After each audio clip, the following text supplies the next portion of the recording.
কিরে পাগলু, কি করি? বাহ, তা হঠাৎ ঠাকুরের নাম করছিস, কারণটা কি? প্রেমে বাধা? কি এমন করেছিস তুই যে তোর প্রেমে বাধা পড়লো?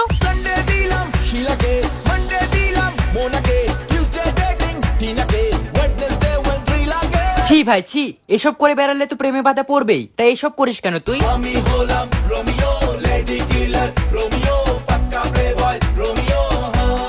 তা তুমি যদি পাক্কা প্লে বয় রোমিওই হও, তাহলে এখন আবার কীর্তন করছো কেন? মাঝরাতে বদনাম হয়েছে মন। আচ্ছা, তোর বদনাম মন এখন তোকে কি বলছে? কিন্তু তুই তো এখন কারোর সাথেই রোম্যান্স করতে পারবি না, কারণ সবাই তো জেনে গেছে যে তুই একটা প্লে বয়। না ভাই, আমি চ্যালেঞ্জ নিচ্ছি না, বাট আমার কাছে তো আমার মধু আছে। তোর কাছে কে আছে? তোর কাছে তো এখন কেউ নেই, তো তুই এখন কি করবি? ও মধু, ও মধু, I love you, I love you। এই